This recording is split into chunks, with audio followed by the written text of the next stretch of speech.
Hi, welcome to Competitive Cracker. So, here we are going to discuss about method of images which comes under the topic of electrodynamics, and you know the importance of a method of images in solving problems. While there may be many problems coming in the upcoming CSIR examinations regarding this method of images concept. They may not specify that you should solve the problem by using this concept, but you should understand by seeing the problem. Okay, so that much of practice it is required to solve problems using method of images. The concept of method of images was developed by Lord Kelvin in 1800s, in 1848 or something, and it was used to find out the electric field, the force of interaction, the potential, etc. for conductors, in spite of solving Poisson's equation. So you know Poisson's equation, del square V equals minus rho by epsilon 0. It is a second order differential equation, and it is very difficult to solve that second order differential equation. So in order to reduce that difficulty, he has contributed much in using method of images. Method of images uses the same principle as that of the optics by using the plane mirror. If you place a plane mirror in front of an object, you will get an image. The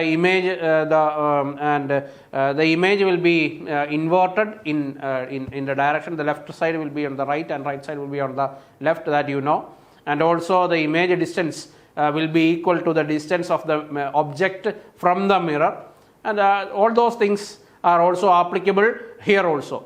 And let us see how can you use the method of images, especially in conducting planes, in grounded conducting planes. Let us discuss. See, conducting planes, method of images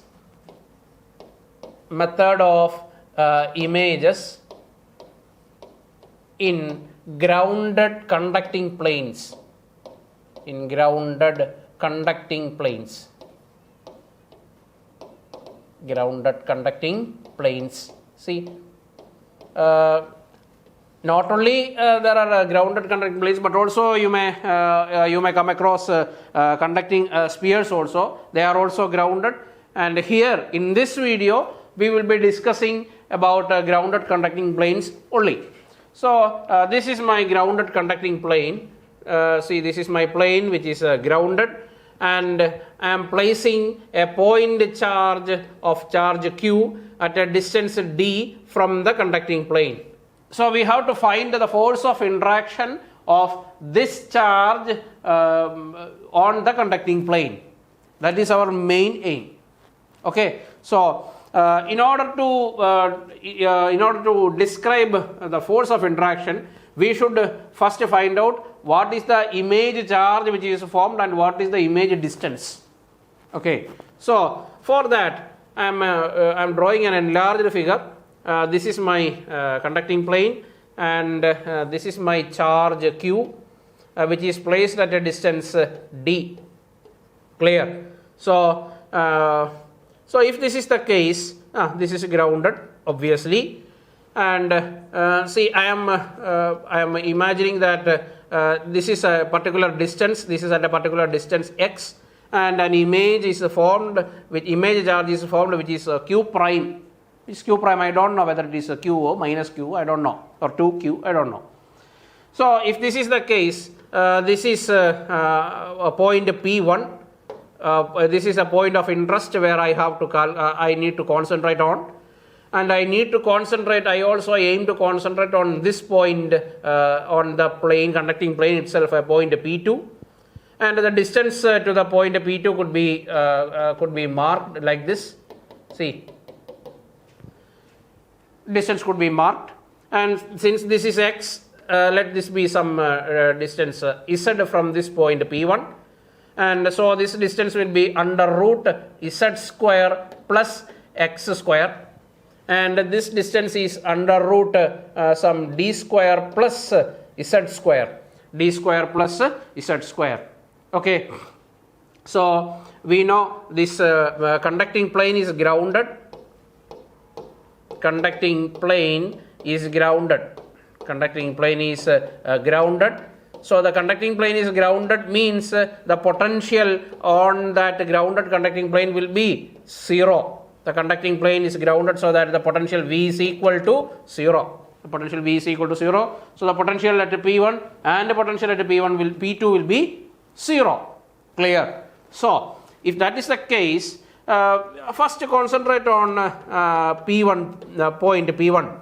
At P1, what is the speciality at the point P1? The potential V is equal to 0. So the potential here will be is the sum of the potential exerted by this charge and this charge. So it is a summation over I, or Vi equals summation over I k into Qi by Ri equals 0. So the potential at P1, I am naming it as V1. V1 equals, what is the potential there? Potential due to Q on P1 is K Q by D plus, what is this? K Q prime by X, which is equal to 0, isn't it? So what can I write? So it is a K Q by D equals K Q prime by X minus.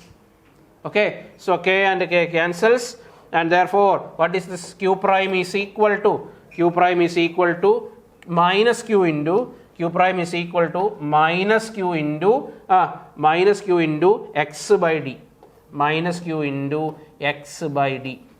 So I got Q prime is equal to minus Q into X by D. Is it clear? So I got some expression for Q prime. And see, next concentrate on point P2. Concentrate on point P2. So at P2 also the potential V2 will be equal to 0 since the plane is grounded. So if it is grounded, V2 is equal to 0.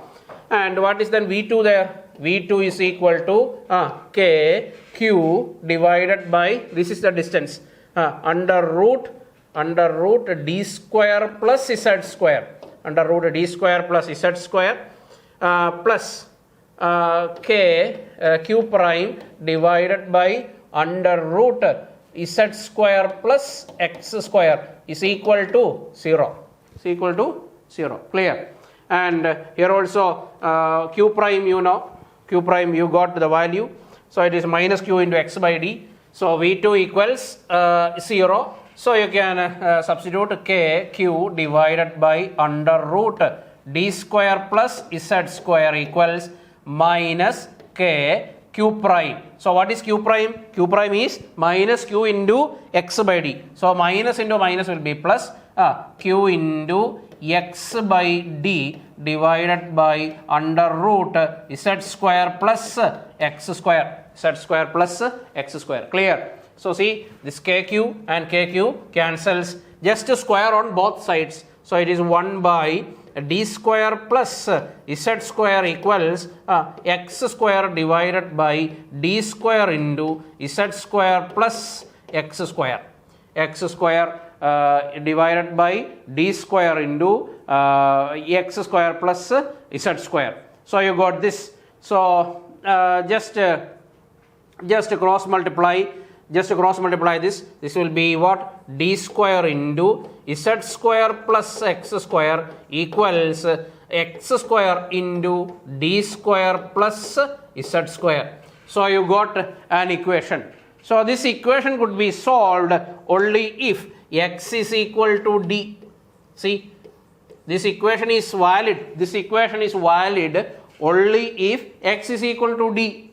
See, X is equal to D. So it's D square into Z square plus D square equals D square into D square plus Z square. So then LHS and RHS will be equal, and X is equal to D is that particular condition. Okay, so that condition is satisfied only if x is equal to d. Then x is equal to d means substitute it here. So q prime equals minus q into x by x is equal to d. So d by d. So q prime is equal to minus q. So q prime is equal to minus q and x is equal to d. Then what does that mean? So that means image charge is the opposite of the real charge and image distance is equal to the real distance. So I hope you have understood this. So in conclusion, you can say that for grounded conducting planes,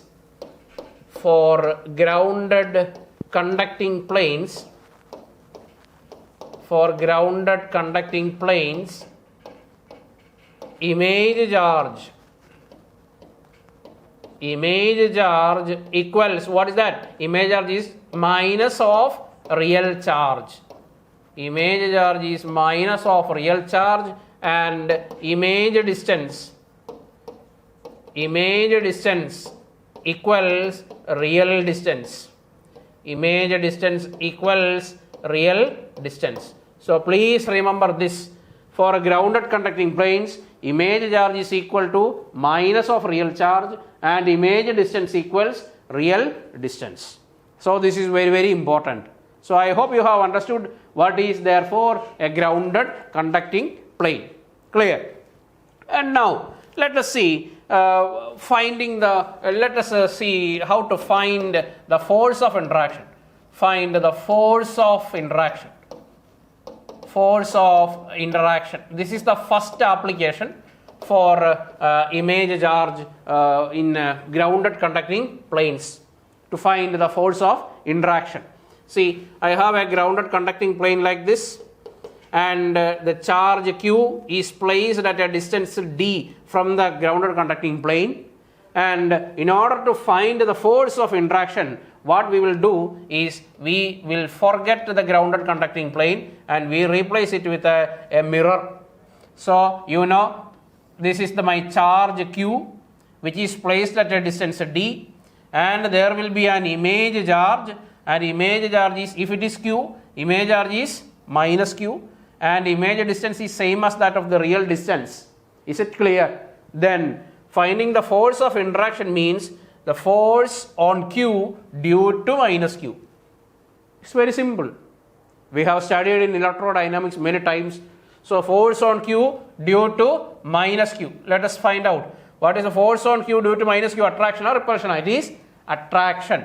Why? Because they are opposite charges. So it is the force of force due to minus q. Is it clear? So force on force is equal to, F is equal to then K q square divided by d plus d is 2d. So it is 4d square.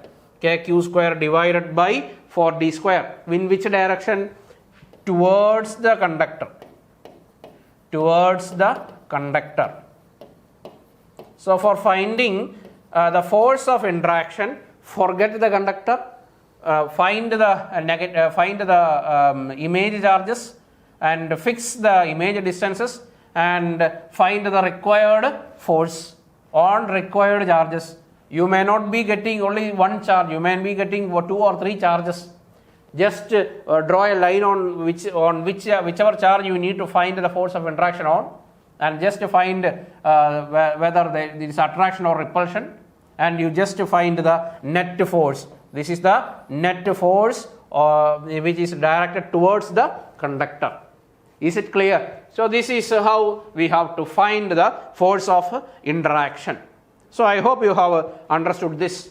So there are you may be coming across different structures.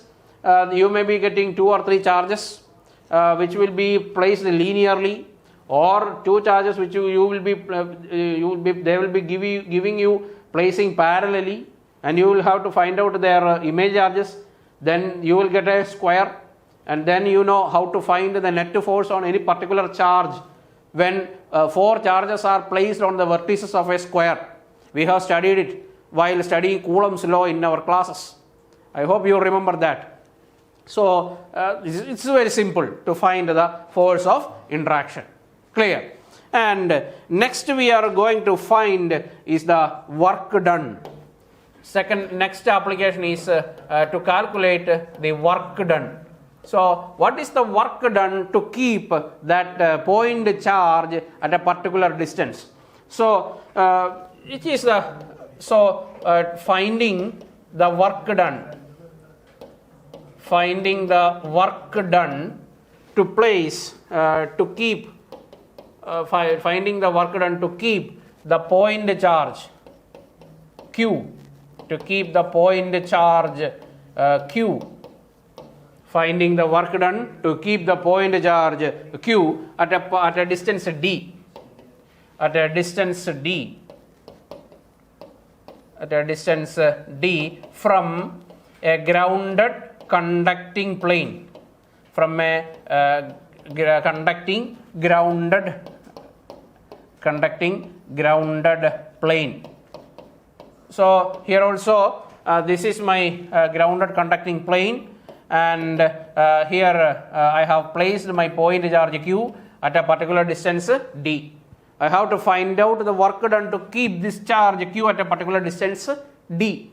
So to find out the work done, we know what is work done. Work done is minus integral f dr.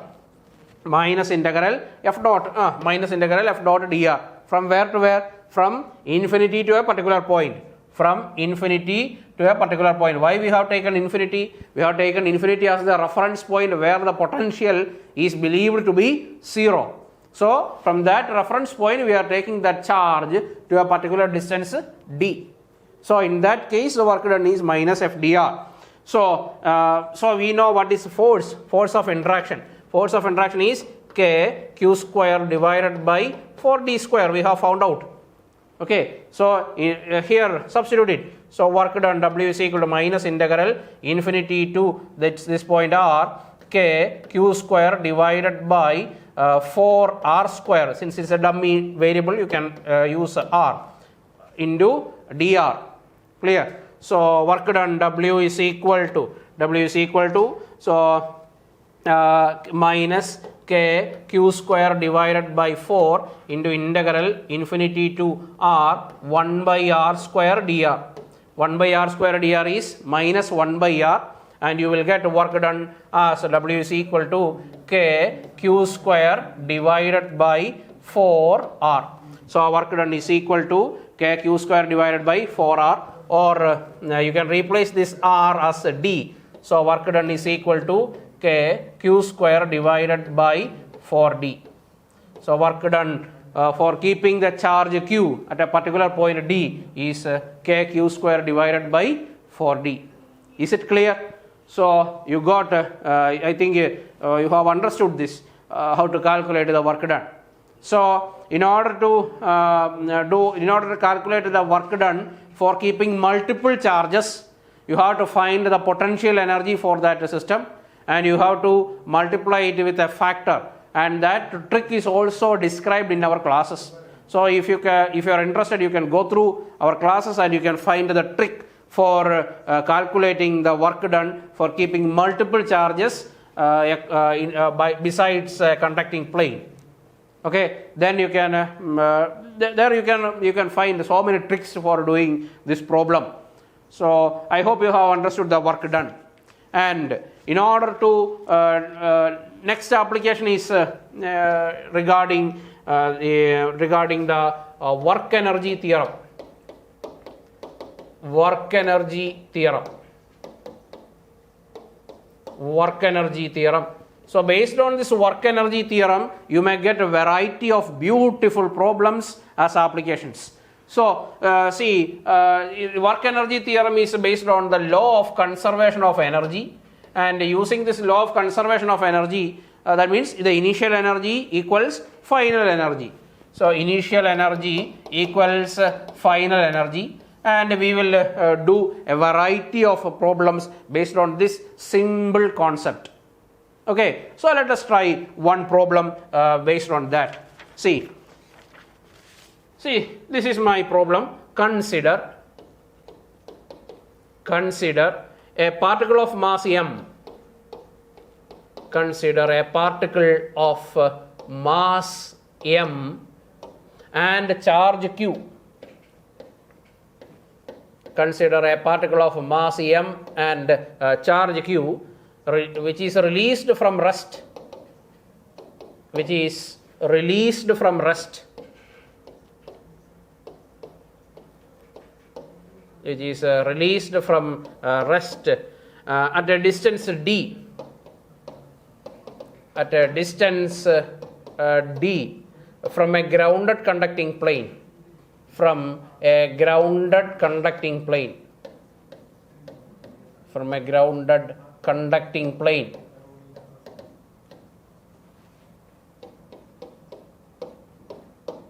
Find the time taken by, find the time taken by the particle, find the time taken by the particle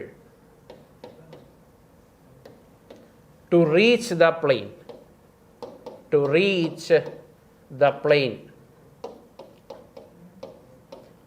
While we saw this, or while we discussed the force of interaction between a point charge and a conductor, we have seen that it was a force of attraction which was directed towards the conductor, which was directed towards the conductor. Clear? So in that case, when the charge is released, it will gradually get attracted towards the conductor. Clear? So when it is gradually attracted towards the conductor, it will take some time to reach the conductor. And see, this is my charge q, and correspondingly I have an image charge minus q, which is initially at a distance d, which is initially at a distance d, and here also this will also be distance d. And after some time, I assume that my charge is here at a distance x from the conducting plane, and here it will be minus q, and it will also be at a distance x. And in the initial case, what is the initial case? In the initial case is the charge is here, so we have to calculate the energy. So initial energy is kinetic energy plus potential energy, and kinetic energy is released from rest. So it was initially at rest, so kinetic energy initially is 0. So what is the potential energy? Potential energy is k q into minus q. So it is k minus q square divided by 2d into 1 by 2. That is factor. Okay, factor of division. So minus kq square divided by 4d. It is the initial potential energy. Clear? And you got the initial potential energy. And what is the final energy? That is kinetic energy final plus potential energy final. So final kinetic energy, final point. See, this is I am regarding as a final point. So it is I am assuming that at this point the particle is having velocity v. So kinetic energy is half mv square plus potential energy. Potential energy at this point k into q minus q. So it is minus k q square divided by x plus x. It is 2x. That factor 1 by 2 comes. So it is 4x. So final energy becomes half mv square minus kq square divided by 4x. Half mv square minus kq square by 4x. Clear? So you got initial energy and you got the final energy. And according to law of conservation of energy, initial energy is equal to final energy. So what is the initial energy? Minus kq square divided by 4d equals half mv square minus kq square divided by 4x. Kq square divided by 4x. Clear? So in that case, so what is half mv square here? So half mv square equal k q square divided by 4x minus k q square divided by 4d. Isn't it? So so you got this. So So here you can take kq square by 4 common.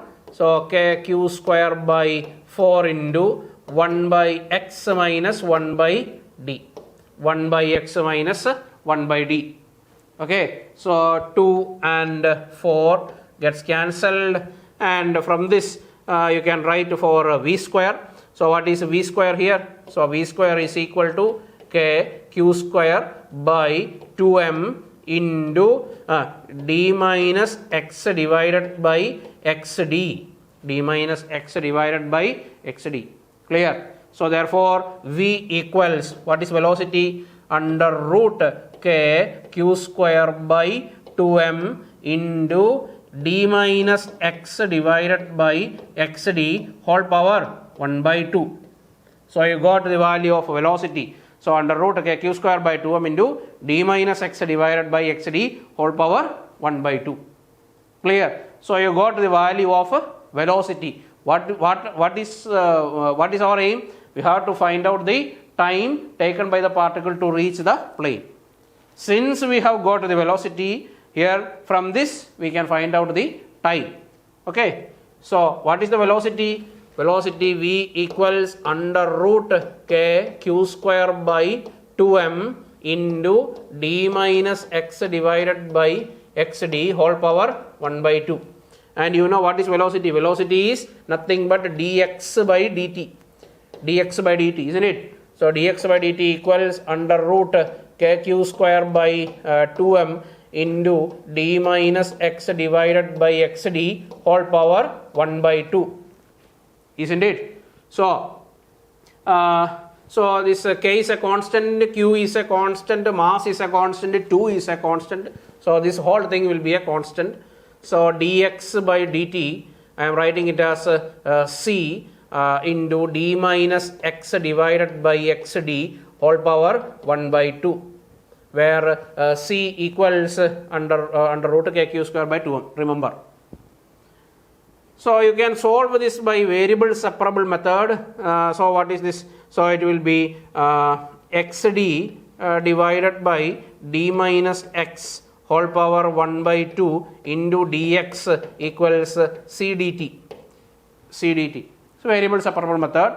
So then we can integrate it. Here integration is with respect to x and here integration is with respect to time. So time, initial time is 0 and final time is t.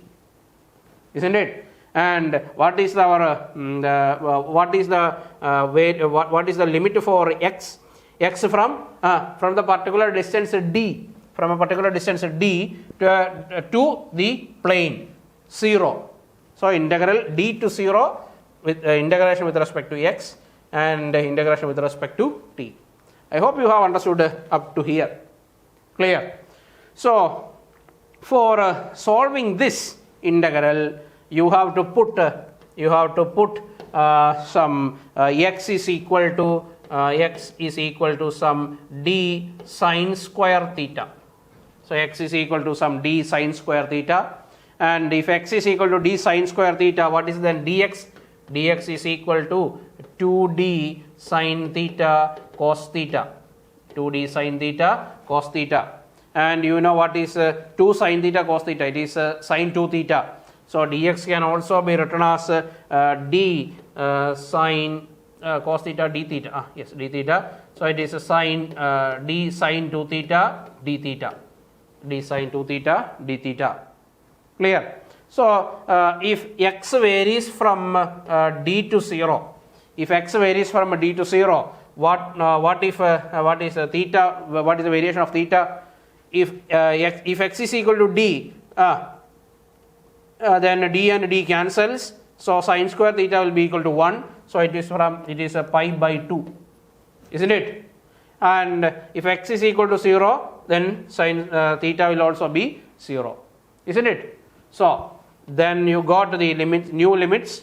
So we can substitute our integrals. It is integral from where to where? Pi by 2 to 0. Integral pi by 2 to 0. See, x is d sine square theta. So d into d is d square. So d square sine square theta divided by d minus x, d minus d sine square theta, d minus d sine square theta. So d can be taken common. So 1 minus sine square theta, 1 minus sine square theta is cos square theta. So it is d cos square theta whole power 1 by 2 into what is dx? Dx is 2d sine theta cos theta d theta, which is equal to integral 0 to t c dt. Isn't it? So d and d cancels, and this will be integral pi by 2 to 0 d power 1 by 2 sine theta divided by cos theta into 2d sine theta cos theta d theta, which is equal to c dt, integral c dt, 0 to t. So cos theta and cos theta cancels. So this will be integral 0 to pi by 2 2 d power 1 plus 1 by 2 is 3 by 2 into sine square theta d theta, which is equal to integral 0 to t c dt. Clear? So d power 3 by 2 is a constant. So 2d d power 3 by 2 into integral 0 to pi by 2 sine square theta d theta. It is a half interval. So directly we know the result. It is pi by 4, which is equal to ct. So you know. We know we need to get the time. So time t equals 2 and 4 cancels, it is 2.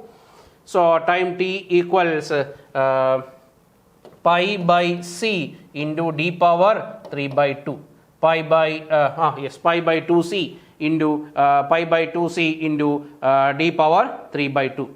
And if you substitute the value of c, what is the value of c? C was under root k q square divided by 2 k q square divided by 2 So just substitute the value of c there. So t equals d power 3 by 2 pi divided by 2 into c under root k q square into 2m whole power 1 by 2. So this is the value of time. So if you just if you can just simplify it if possible. So you can if you take this d inside the root, if you take this d inside the root, you can get it a more refined manner. So time t will be equal to some pi by 2 into under root 2m d cube, isn't it, divided by k q square. So it looks more refined. So this is the answer. So this looks more refined. So this is how we use law of conservation of energy to find the time of flight of that charge to reach our destination. So I hope you have understood this. Okay. And we have a competitive cracker has launched CSIR NET physics course, and I welcome you all to join this course. So we have a daily, we will have group activities so that you will get a variety of problems to solve, and it is a completely studio recorded classes, and you will get extra live classes while you reach your exam, while you near your examinations, and complete syllabus will be covered and study materials will be provided, and you can clear your doubts at any time. Your mentors and your teachers will be with you 24/7 so that you can clear your doubts at any time.